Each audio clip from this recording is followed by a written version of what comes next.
So we're, of course, in a process of studying in the book of Revelation. And today we're going to be getting into some very interesting things, and we're going to raise some questions and not give a whole lot of answers. Want me to move your tree outside? Thanks.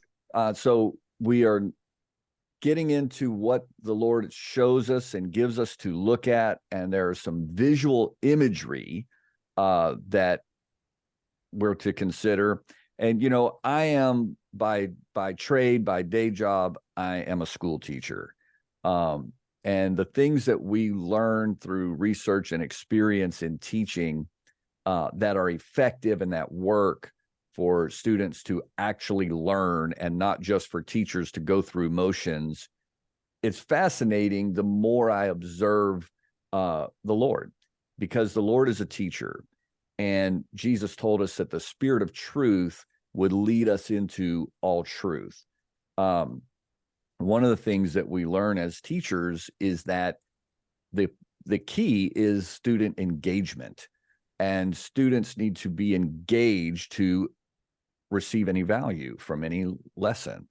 And we learned that more really than engaging in the content, the material in the lesson, the student needs to engage with the teacher first, and then from there can engage in the content, the message itself. And so for the Spirit of truth to lead us into all truth, we've got to engage with the Spirit. And if we start from there, then we can learn.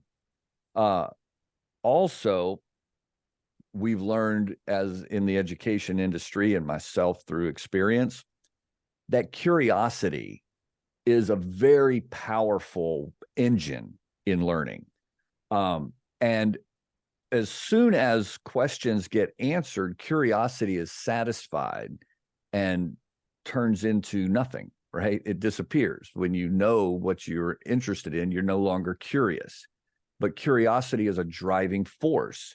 And so I started to say use that to my advantage as a teacher, but honestly, anything I do as a teacher is for the student's advantage. I use it to the student's advantage to sometimes not satisfy the student's curiosity. If I can provoke questions in students and then leave them questioning, there's a balance between a student getting frustrated and discouraged. But if I can just kind of stoke the curiosity sometimes without satisfying it and closing it, but also without discouraging and frustrating, I'm setting that student up for continued success. And there are some things that I don't want to reveal at the beginning of a lesson, because I need a student to go through a process to be ready to really receive the payoff of the lesson. And if I reveal it at the beginning, they see it and move on, and it doesn't do them any good.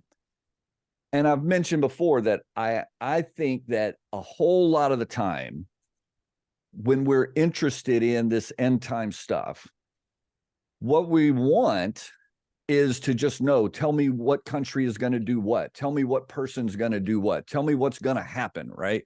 And the Lord is giving us that, but he's doing it in a way that the answers are not immediately apparent. And I really do believe that many of the answers actually will not be fully clear until the events have already happened.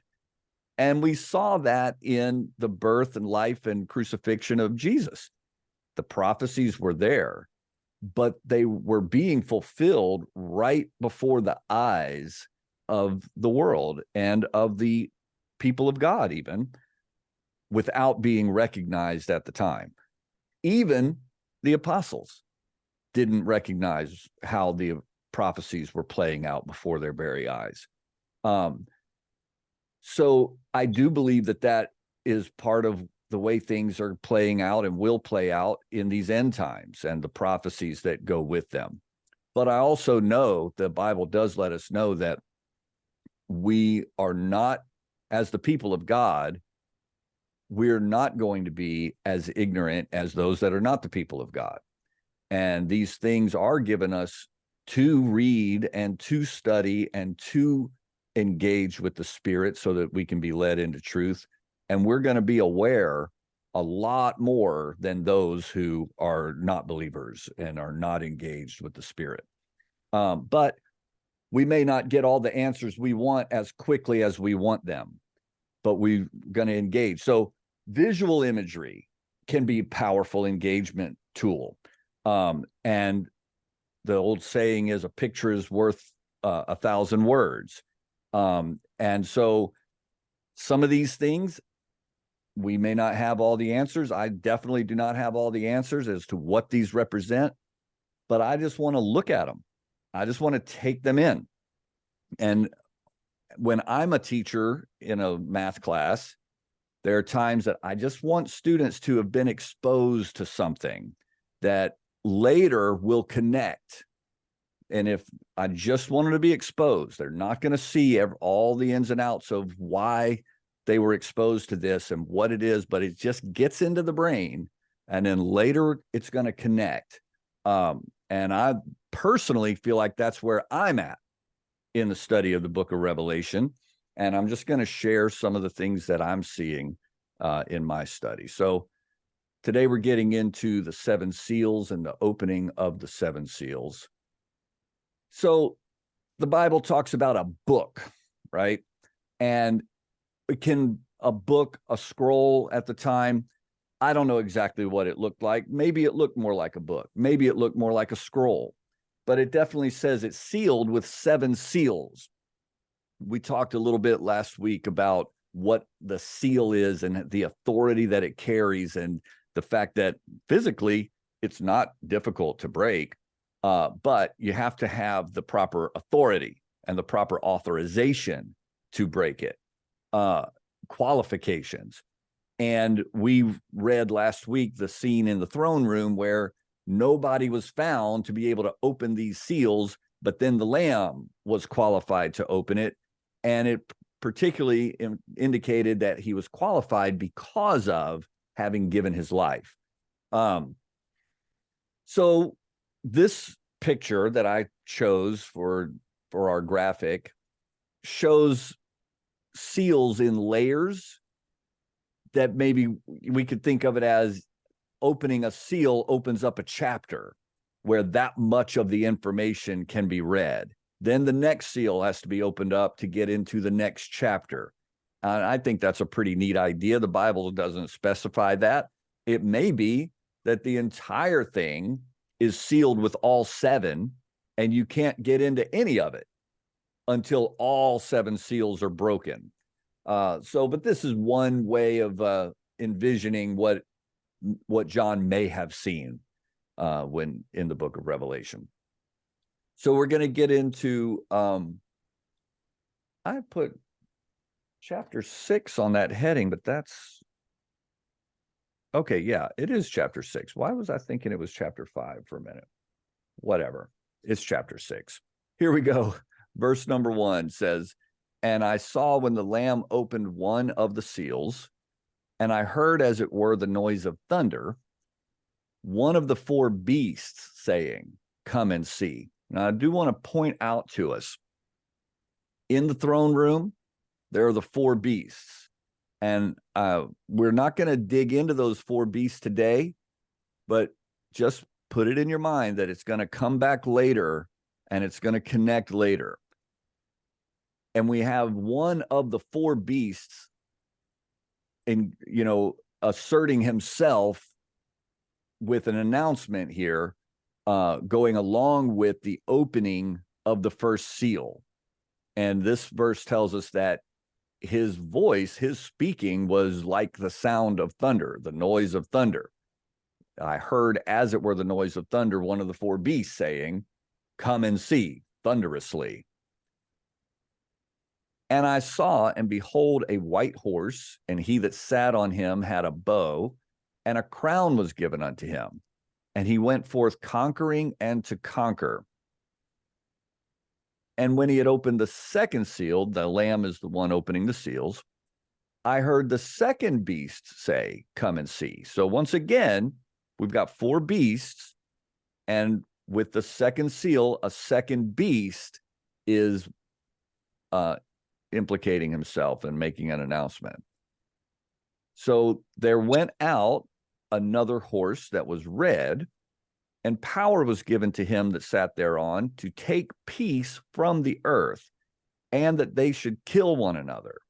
And there was given unto him a great sword. So we've got a guy with a bow who is conquering, as a bow and a crown. And then we have a guy with a great sword, and this seemed like just turmoil. Okay, well, verse 5, when he had opened the third seal, I heard the third beast say, "Come and see."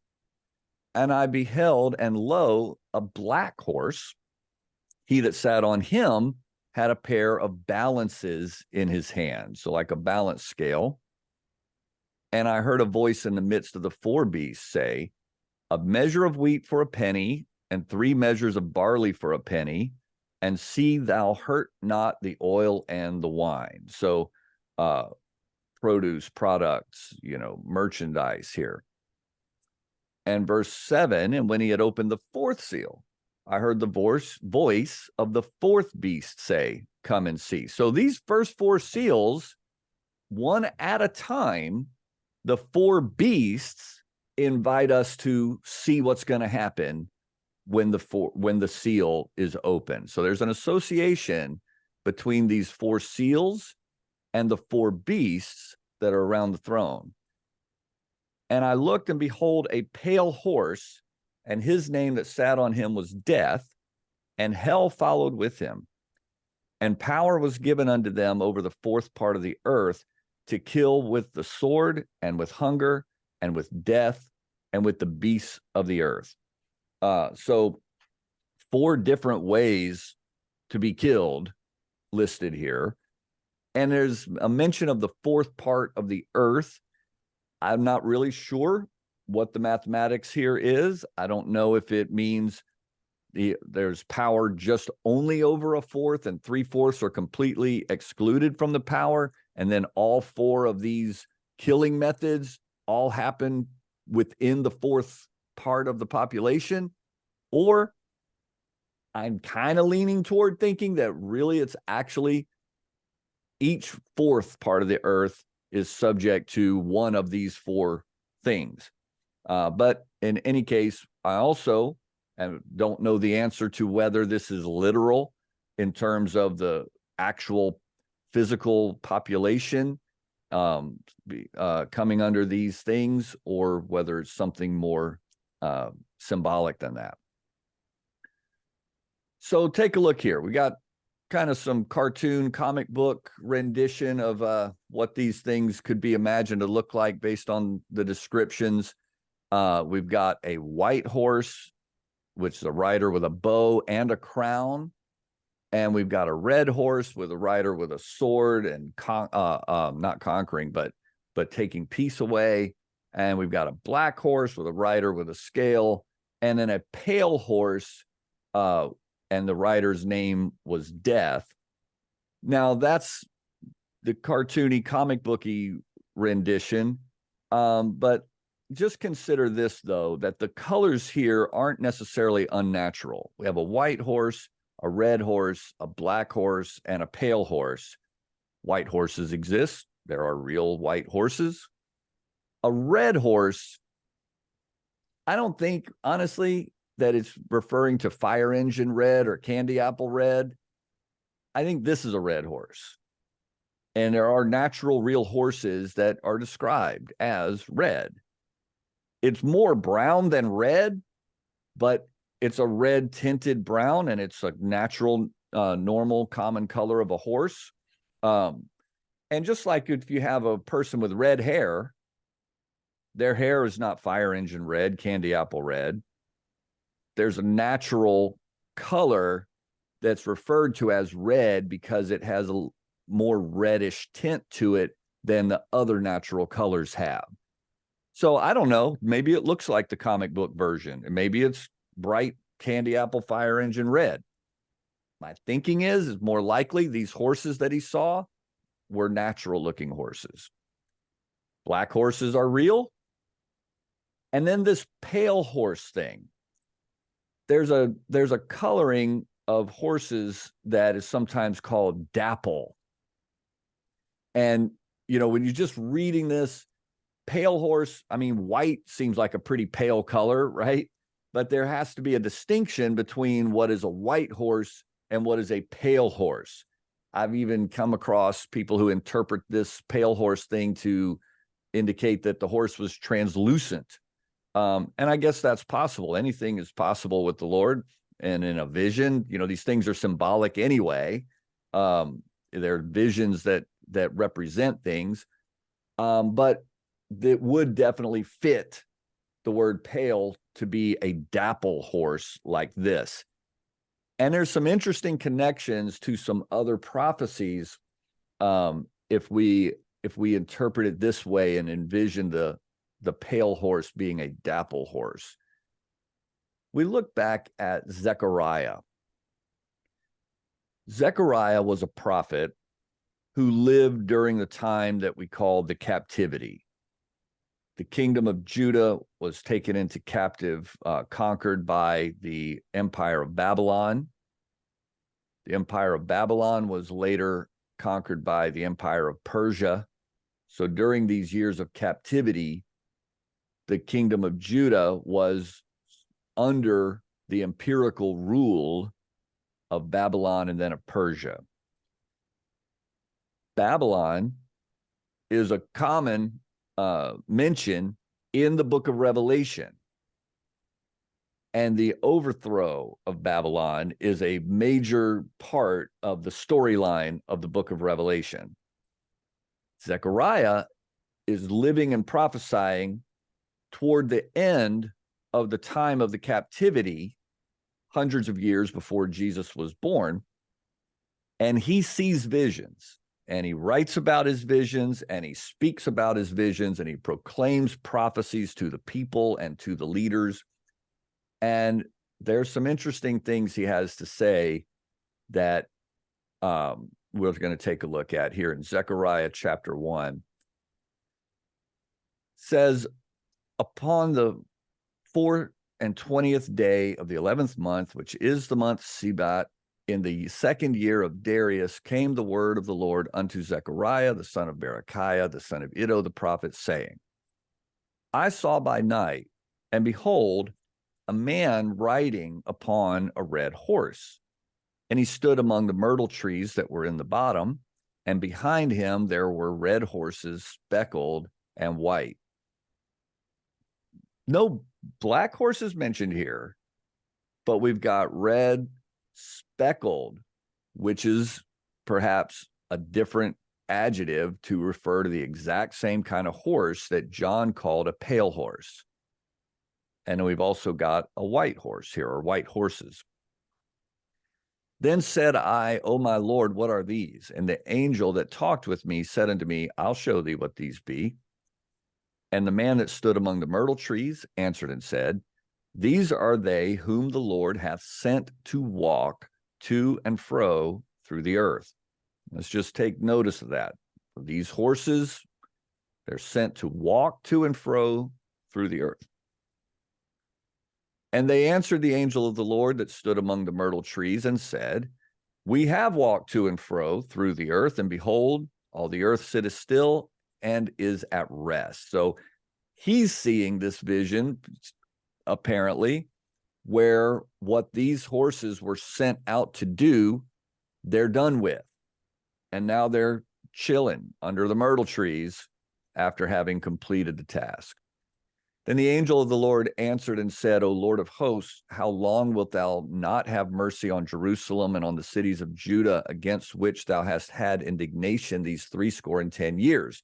70 is 60, plus 10 is 70. This is referring to the 70 years of captivity that was real at the time that Zechariah was living. And so we have this angel crying out about, hey, this has gone on long enough. When are you going to do something about this, Lord? Right? About this captivity and about those that have oppressed our people for these time of captivity, this 70 years. And the Lord answered the angel that talked with me with good words and comfortable words. I really like reading that. The Lord answered with good words and comfortable words in the midst of an uncomfortable time. There's a message coming that's good and comfortable. You might also paraphrase that with comforting, right? Comforting words. So the Lord is a comforter. And Jesus said, I will not leave you comfortless. I will come to you. He said, I'm going to send the comforter to you, which is Jesus himself as spirit form. And we today have access to the comforter, which the book of John tells us that the comforter is the Holy Ghost, which is God himself as a spirit. God is a spirit. And the comforter will comfort you with the word of the Lord. And the Bible tells us that faith comes by hearing, and hearing by the word of the Lord. There is an utterance that takes place in the dimension of the spirit, and it accompanies and goes with the Bible itself, the words that are on the pages of the Bible. But it also is deeper than that, because it speaks to us not just academically and not just by reading visually or hearing with our ears, but with our spirit. Just as in Revelation 2 and 3, it kept saying, he that hath ears to hear, let him hear what the Spirit says to the churches. The utterance in the Spirit that you receive, if you will engage with the Spirit. These chapters of the book of John that I'm not pulling up here, it's John chapters 14, 15, and 16, is where the Bible talks about the comforter and Jesus coming to comfort us. That's the same passage that talks about the Spirit of truth. It's another name for the Spirit of truth, the comforter, the Spirit of truth that will lead us into all truth. If you will engage with the Spirit, you will engage with the Holy Ghost, you can tune in and hear these comforting words that are uttered through the Spirit, and you can be led into revelation and understanding and into all truth at the pace and manner that the Lord wants to reveal it. Christian? Yeah. Who is the me? Go back to the last. Who is the me? That's Zechariah. That is Zechariah. And Yeah. in the beginning it said, and they answered. Right. So we'll go here, and it says, the man that stood among the myrtle trees. In some places it calls him a man, other places it calls him an angel. The man that stood among the myrtle trees answered, said, these horses are they whom the Lord has sent to walk to and Okay. fro. All right. Oops, I'm clicking the wrong direction here. You got it. And then they answered the angel. So my understanding is the ones who are saying, hey, we did this walking, that's the actual horses giving their testimony of what they've done. All right. Thank you. Absolutely. All right, moving on in this same chapter, the angel that communed with me said unto me, cry thou, saying, thus saith the Lord of hosts, I am jealous for Jerusalem and for Zion with a great jealousy. And I am very sore displeased with the heathen that are at ease, for I was but a little displeased, and they helped forward the affliction. And so that's made me even more angry, he's saying. I was already a little perturbed, but then they took it farther. And so now I'm very sore displeased. Therefore, thus saith the Lord, I am returned to Jerusalem with mercies. My house shall be built in it, saith the Lord of hosts, and a line shall be stretched forth upon Jerusalem. Cry yet, saying, thus saith the Lord of hosts, my cities through prosperity shall yet be spread abroad, and the Lord shall yet comfort Zion, and shall yet choose Jerusalem. What I'm seeing is that the captivity, the time of captivity, is a parallel to the time that we live in now. That captivity was physical and open and natural, one kingdom having conquered another actual kingdom. Babylon conquered Judah.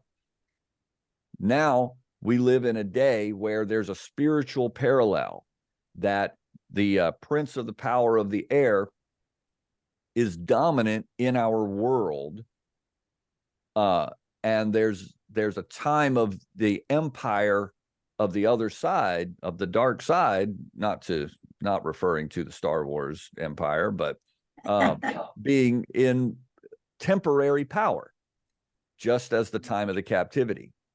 Well, in Zechariah, he's receiving a prophecy of the Lord saying, look, this captivity, I am going to put a stop to it. And I'm going to restore my people to their proper place, and Jerusalem. Revelation talks about a new Jerusalem. And the temple, Revelation talks about a new temple, a spirit in the spirit dimension.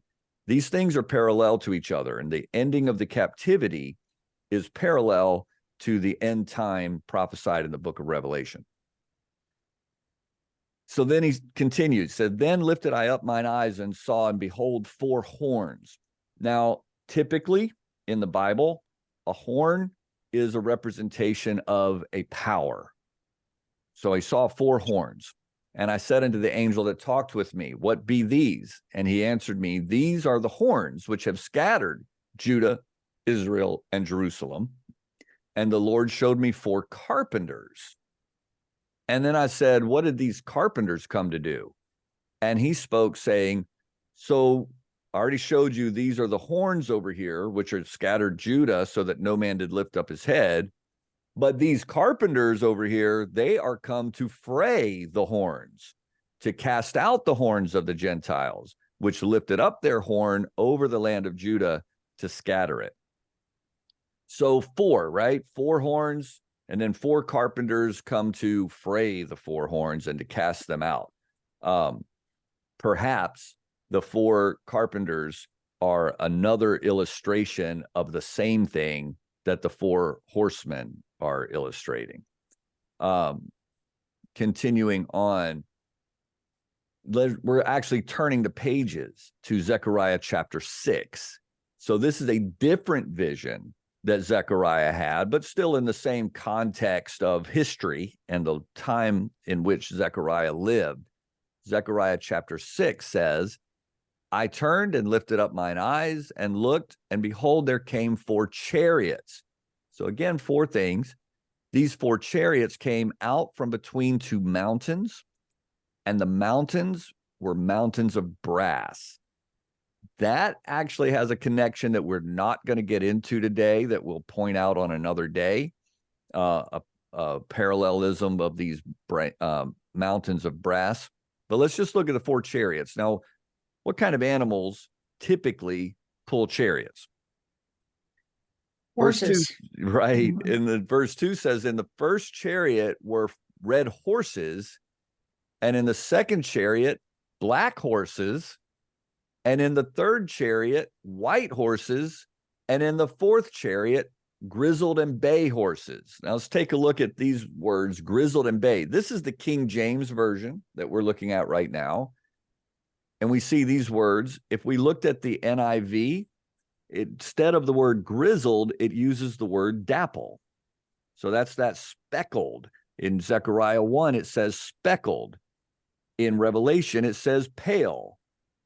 All of these seem to me to be different words that are used to describe the same kind of horse that we might call a dapple horse. Now, also in the NIV, this word bay is not used, but instead the NIV takes the syntax here to indicate that this last phrase is referring to how powerful all of the different horses are that have been listed in verses 2 and 3. So that's that's how they concluded this is talking about. But we get 4 different kinds of horses: red, black, white, and grizzled or speckled or dapple or possibly pale.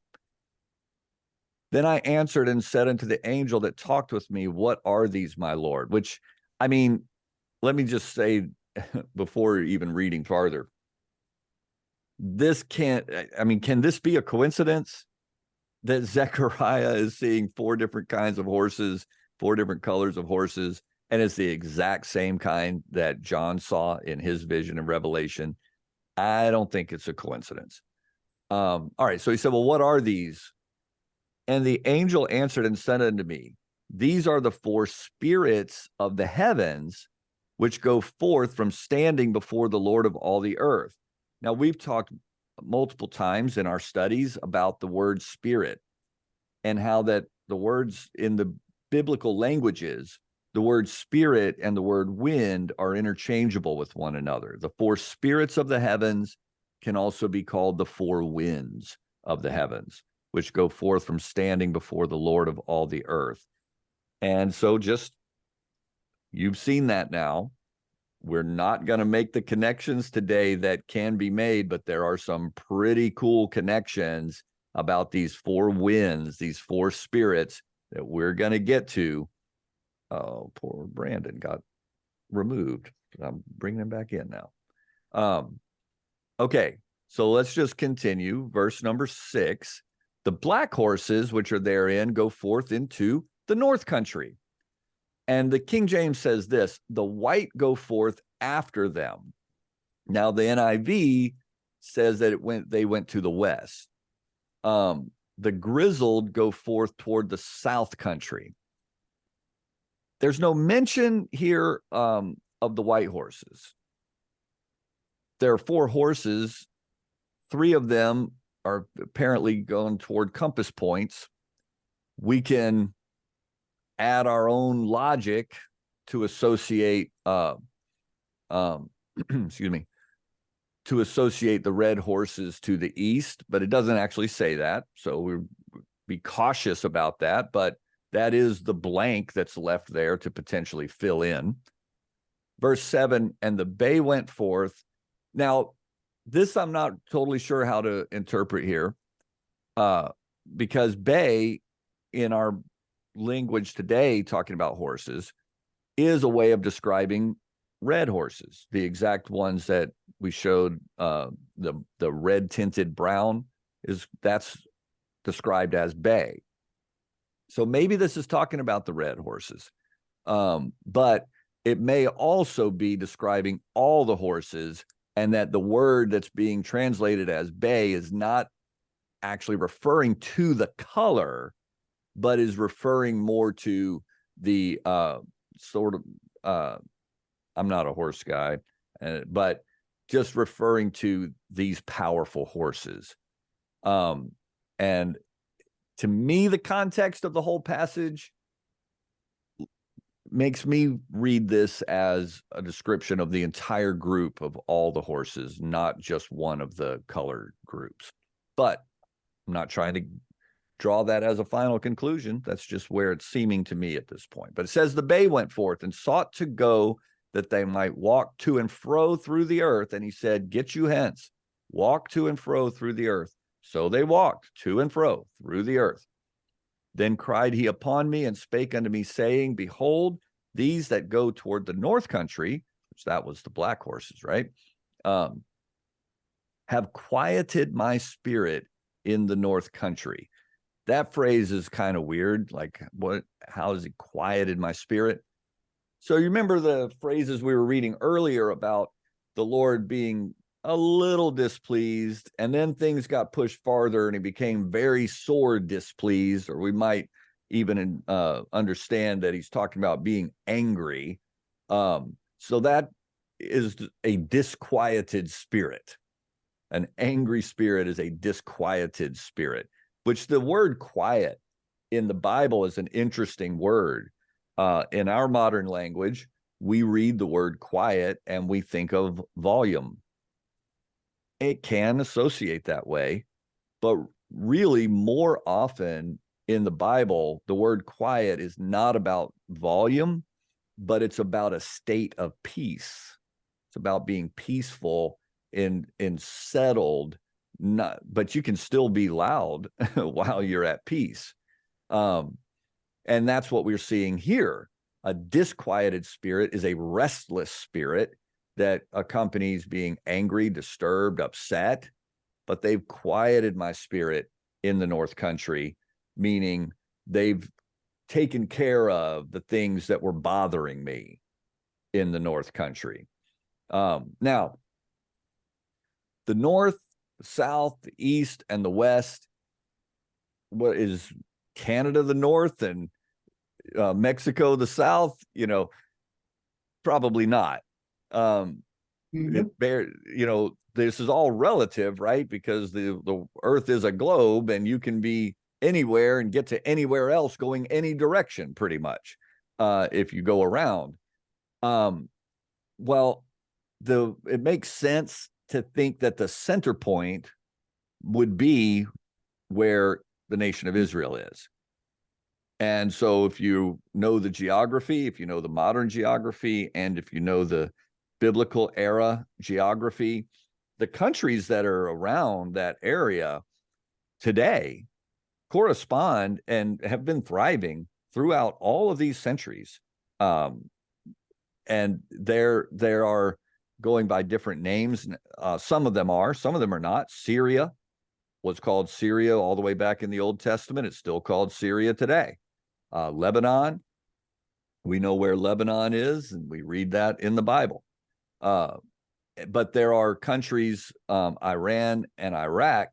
Iraq is the area that we read in the Bible as Babylon. And Iran is the area where we read in the Bible as Persia. So whether these are referring to these exact places, we've got Egypt located to the west, and we've got Arabia to the south.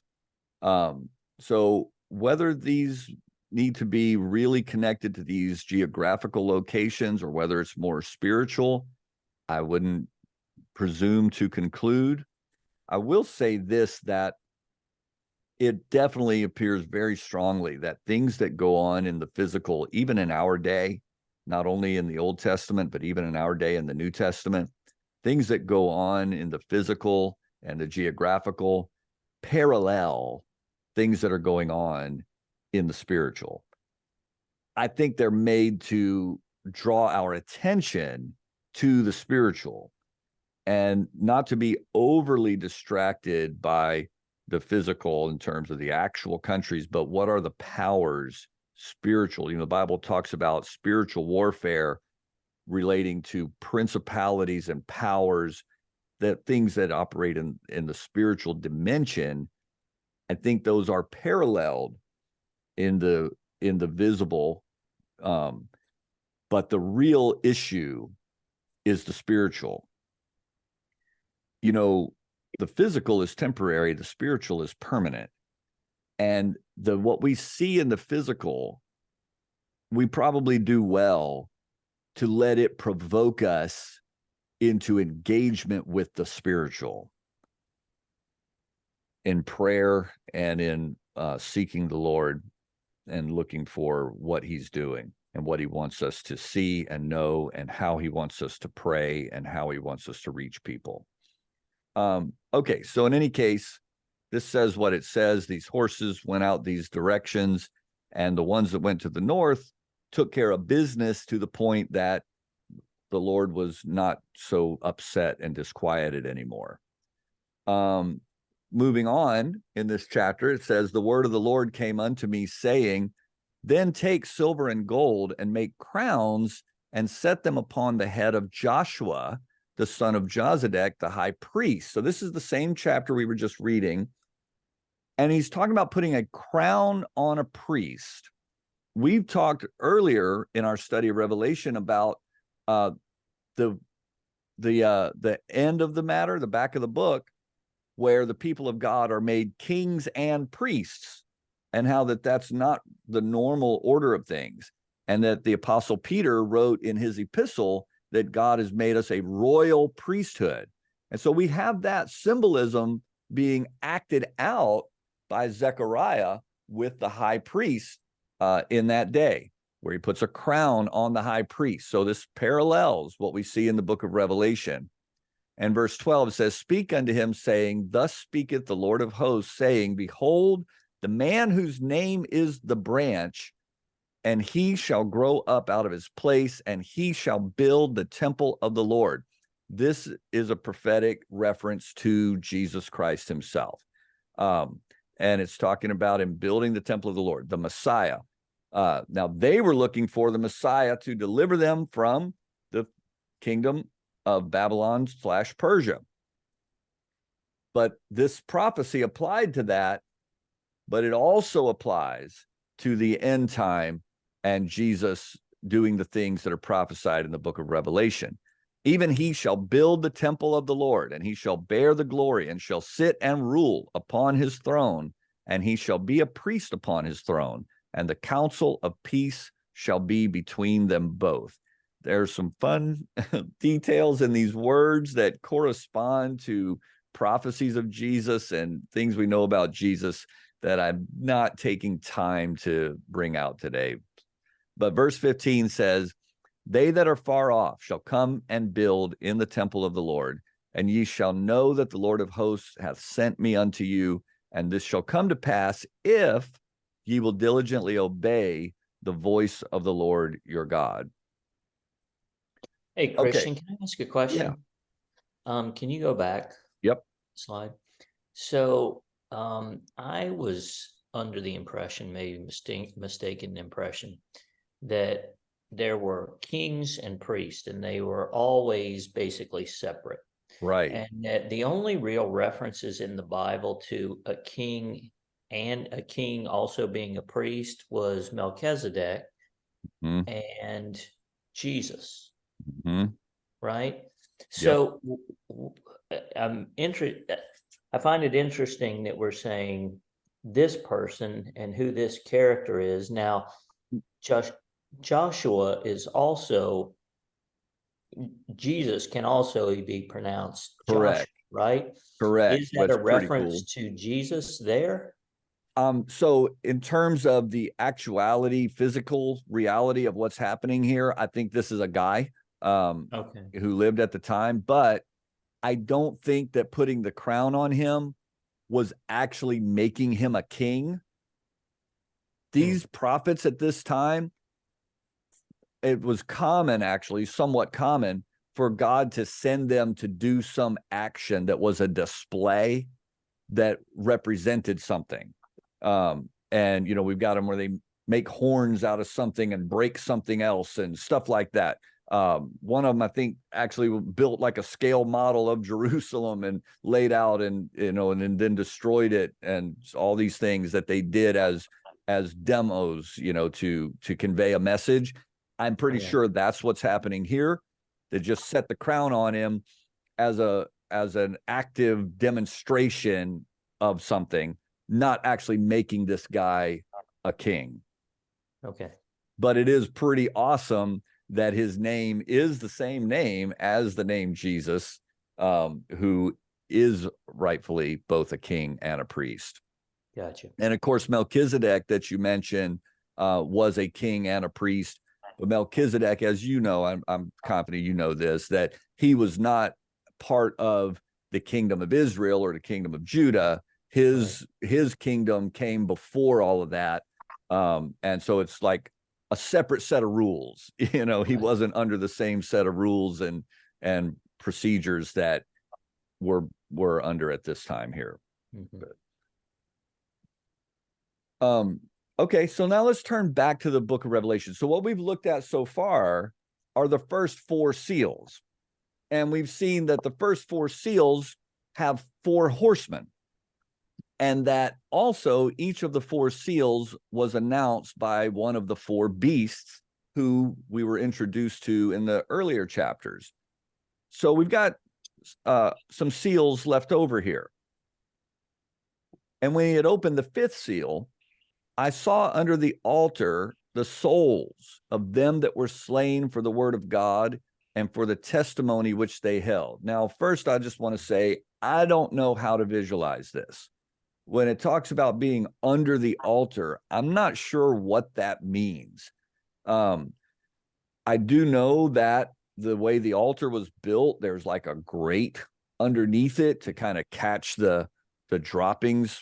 It seems that the bottom of the altar was not a solid surface, but was a grated surface, so that as things burned, ashes can fall through. So if you're down literally directly underneath that, I mean, that doesn't seem like a pleasant place to be. But maybe that's where these guys are. I think it is possible that being under the altar might not be directly underneath as almost like a cabinet space, but might be around the altar, but the altar being, higher, taller. And so they're clustered around the bottom portion of the altar. I don't know, but I just do know that it says that under the altar, there were souls of them that were slain for the word of God and for the testimony which they held. Now, this just, every time I read this passage right here, it triggers in my mind a verse that's in a later chapter of this book of Revelation that talks about the people of God overcame the beast by the word of their testimony.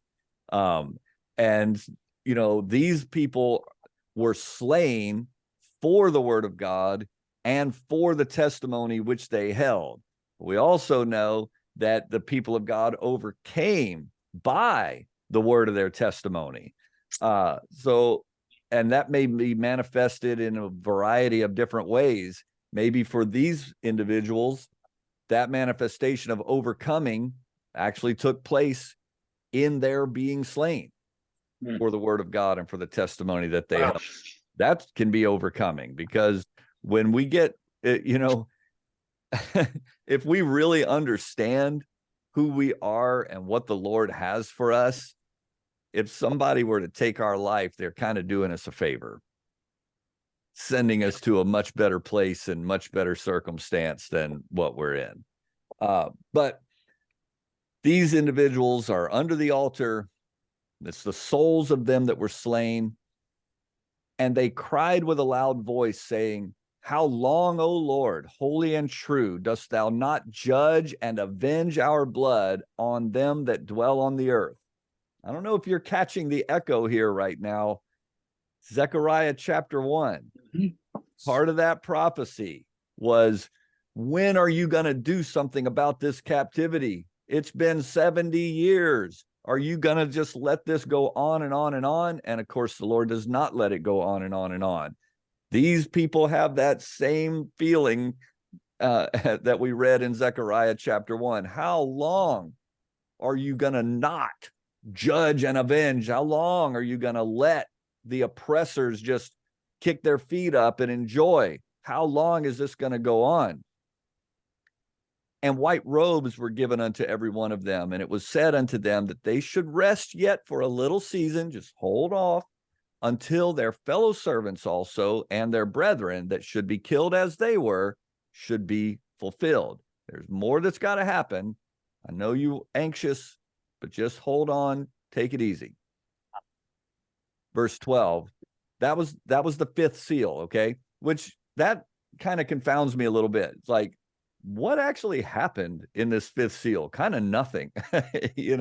Nothing really happened. It was just sort of a space of time with nothing going on. And well, I'll tie to this in a moment. So now we come to the sixth seal. It says, I beheld when he had opened the sixth seal, and lo, there was a great earthquake, and the sun became black as sackcloth of hair, and the moon became as blood, and the stars of heaven fell unto the earth, even as a fig tree casteth her untimely figs when she is shaken of a mighty wind. And the heaven departed as a scroll when it is rolled together, and every mountain and island were moved out of their places. Now, contrast this with the fifth seal. I mean, the fifth seal, we got people restless and anxious and basically told, just hold off, just wait. I'm not doing nothing right now. And then this sixth seal, this is the exact opposite. So much happens so quickly and so suddenly. And maybe that itself is what we need to take to heart, that there's a time of anxiousness and restlessness, but patience is necessary because the Lord is going to act. And when he does, it'll be swift and significant. So the fifth seal may be just a time that just must be patiently endured to get to the sixth seal. And here's what we see happening in the sixth seal. And these things that are described are not unique to the book of Revelation. Matthew chapter 24, Jesus is sharing prophecy with his followers about the end time. And he said, immediately after the tribulation of those days, shall the sun be darkened, and the moon shall not give her light, and the stars shall fall from heaven, and the powers of the heavens shall be shaken. Pretty much exactly what's being described here in Revelation 6.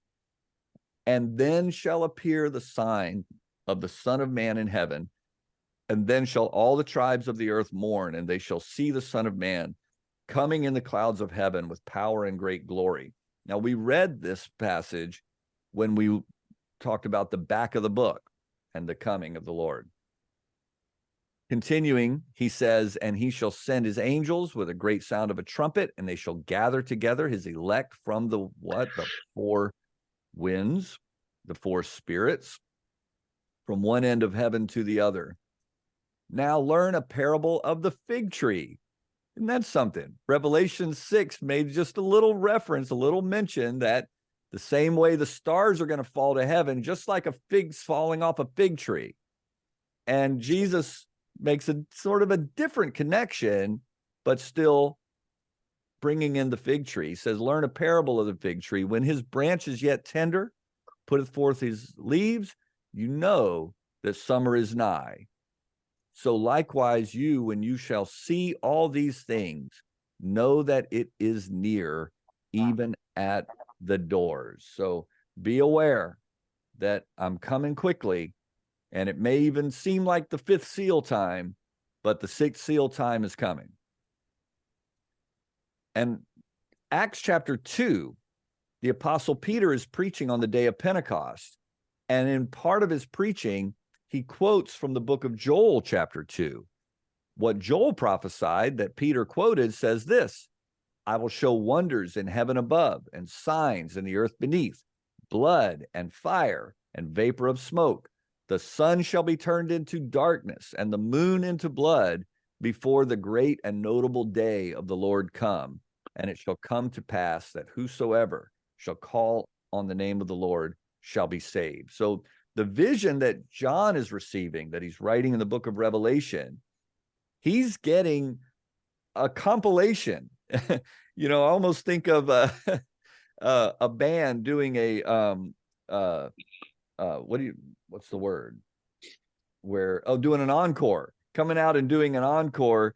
And, you know, some bands have all these great hits that they get tired of playing, but the audience wants to hear the great hits. So sometimes they just put together a medley where they just throw in just a little bit of each of their big hits. And maybe the band comes out in the encore, and that's sort of what John is seeing here in Revelation. The Lord's just throwing back in a little part from verse 1 of this prophet and from the chorus of this other prophecy, and we're getting a compilation here of things that have been in the Bible before.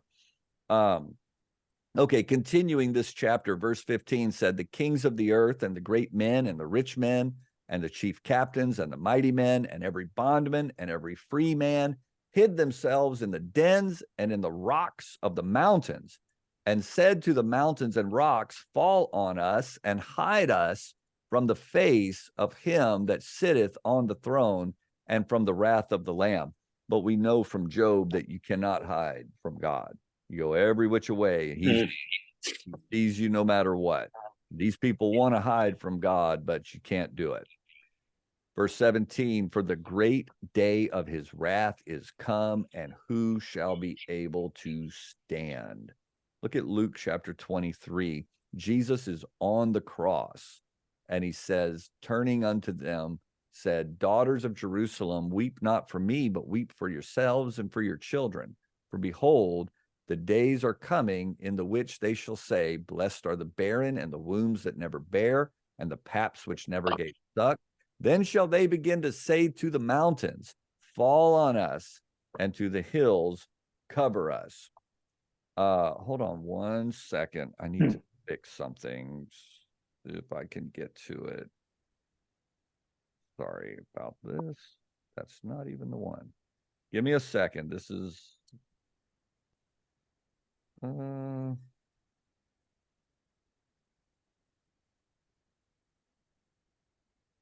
just saw it. There it is. Okay. Technical difficulties.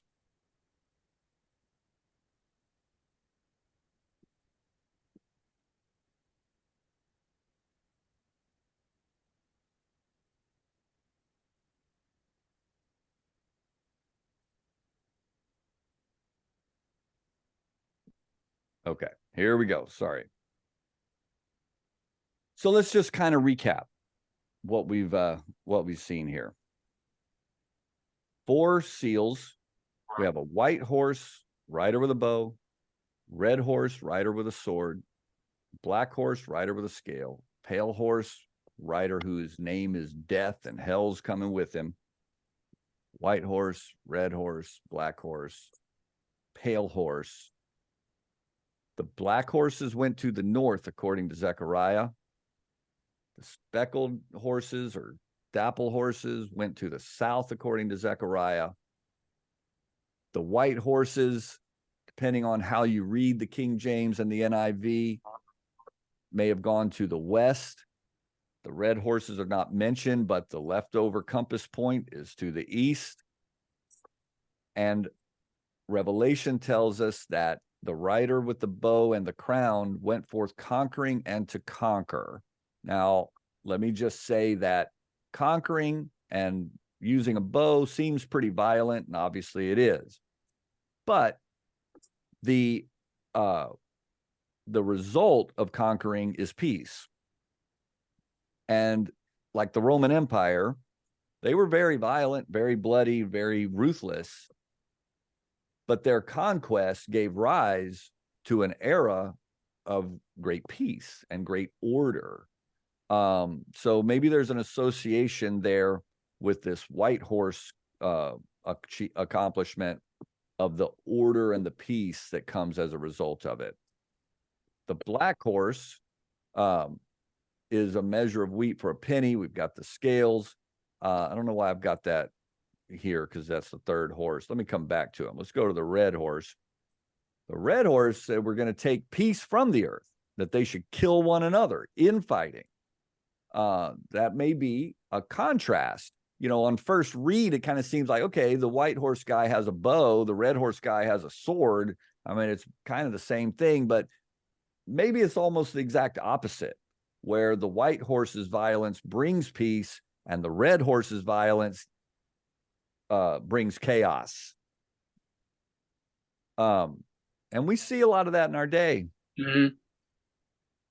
The black horse is merchandise and merchantmen, marketplace, right? The balance scale and the price of things and people getting rich off of these things. And then the speckled horse says his name that sat on him was death, and hell followed with him. Power was given unto him over the fourth part of the earth, all kinds of dangers.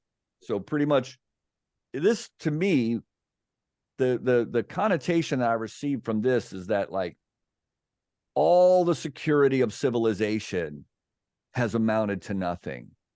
And there is no safety in civilization in this manifestation right here.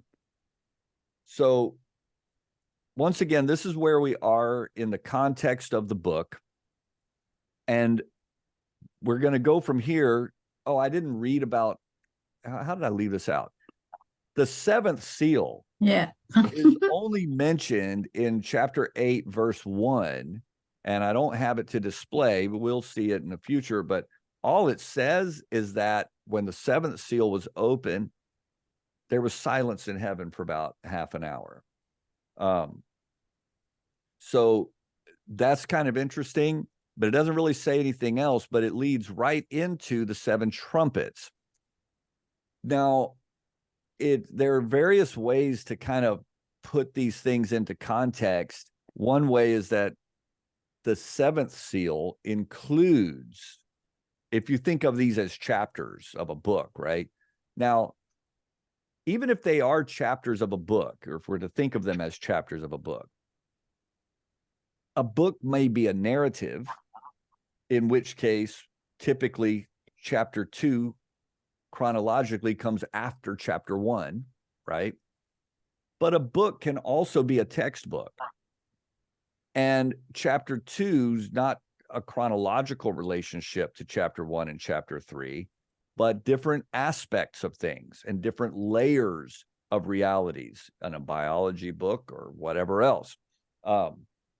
So if these are 7 chapters, whether they are referring to things that occur consecutively, that could be, might not be, might be layers of things and aspects that happen simultaneously. But the seventh seal may be, well, let me say it this way. All the series of 7 seals may be an introduction to things that are then conveyed in a different way in these later chapters. So the 7 trumpets and the things that are going on in chapters 8 through 16, maybe the appropriate way to read that is that we're coming back and these things are going to correspond to the 4 horsemen and the 5th seal of the crying out and the 6th seal of the, that kind of makes sense because of the sequence that we do see where the fall of Babylon happens and the transition. That does seem to go along with the 5th and 6th seal. And so the 7th seal, with only that one brief mention in chapter 8, verse 1, may be really just a foreshadowing of chapters 21 and 22 of the book of Revelation. Also, though, it may also be, if it is more of a consecutive thing, that the chapter that goes along with the 7th seal includes everything in Revelation chapters 8 through 16, and that the opening of the 7th seal has opened up the things that now go on with the 7 trumpets and so on and so forth. The 7th seal may include within that 7th seal the 7 trumpets and the 7 vials, et cetera, et cetera. Again, I think I said at the beginning, there are going to be some questions raised today and not so many answers.